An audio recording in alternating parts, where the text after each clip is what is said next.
Well, yes, for God's sake. I mean, one could hardly help noticing that she, Yes? well, she doesn't seem to be terribly fond of that Miss Fosley of yours. Well, I mean, it's not that surprising that she doesn't particularly like the fact that you spend every single day in the company of another woman. well, but that happens to be something that can't be changed. Well, why not? Couldn't you find a male secretary? No, I mean, look, if your wife really feels, in other words, she's a very fragile woman, and if it's something, that she really can't bear, I mean, to look at this young girl. Oh, for God's sake, so what? Who cares? Well, I mean, I do, in a way, I do, obviously, but the situation is what it is. You mean there's no alternative? That's right, there's no alternative. Of course, women's perceptions are often infuriatingly accurate on certain topics. Yes? And so when your wife happens to find that she just can't stand that Guy Fosley, don't you think that maybe there's some sort of a basis for that sort of involuntary reflex of antipathy? No, not at all. I see. There's just no basis for your wife's feeling at all, in other words. Well, only her own suspiciousness, I suppose. Now, of course, I know you've come in contact with a great many women in the course of your life. Yes? And you've been rather fond of some of them. Mm-hmm. So, I mean, in this case... No, I said no. But see, there is something I very much want to discuss with you. I would like to tell you a very strange story. I mean, if you'd be willing to listen to it. I'm always happy to listen to a strange story. Well, very well, then. Now, I'm sure you remember that many years ago I brought both Knut Brovik and his son over to work for me at a time when everything had gone terribly wrong for the old man. Yes. At a certain point, a few years after that, Ragnar suddenly came up with the idea of getting married and leaving my office to go set up an office of his own. But I needed Ragnar to stay here with me because Ragnar happens to be extremely clever about calculating, the volume of things, the carrying capacity, and all that sort of tedious detail. Well, I mean, that's an important part of your business, yes. But now listen to what I'm trying to tell you.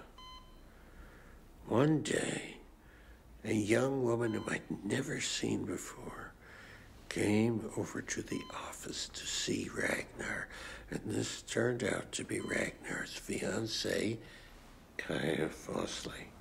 When I saw how incredibly infatuated with each other she and Ragnar were, the idea came to me, if I could get this young girl to come work here in the office, then maybe Ragnar would stay here too. Yes, I see.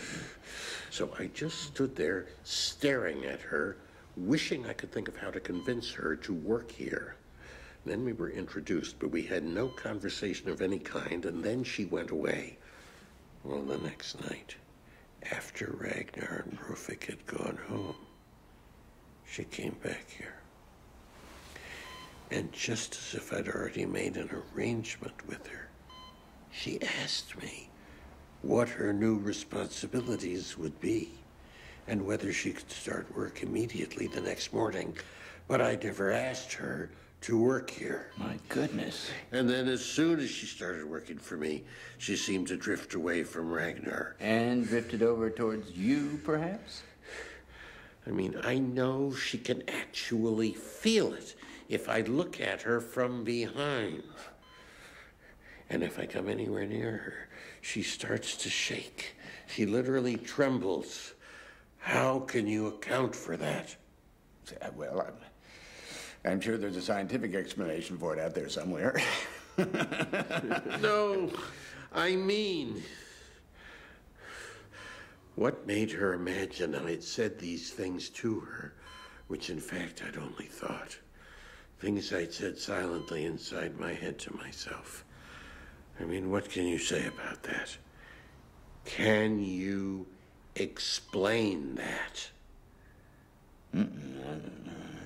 I wouldn't want even to speculate about that. Yes. That's exactly what I thought you'd say. And of course, it's left me in a terrible situation. Every day I have to come in here and pretend that it's a terrible thing to do to this sweet little creature, but I can't stop doing it. Because if she were ever to leave me, then Ragnar would go too. So you've allowed your wife to believe that you really... Yes. But why? Well, there's a sort of wonderful, well-deserved punishment that I can inflict on myself by allowing Aline to condemn me when she really shouldn't. You know, I have to admit, I don't know what you're talking about. All right. Look, should we just be very frank with each other for a moment? What do you think? See, I would like you to tell me, honestly, just tell me very directly about some of the concerns that you've had recently about me. What do you mean? Well, I've already seen it. I've seen it very clearly. Seen what? I've seen you watching me.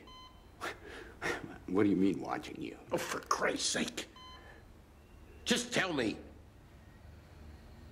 Haven't you started to think the very same thing that Aline thinks? Well, what would that be? She's begun to think that in some way or to some degree, I'm mentally sick. What? Mentally sick? She has absolutely never said a word to me about anything like that. It's never occurred to me either. I mean, I've never thought for a second that there's anything wrong with you mentally.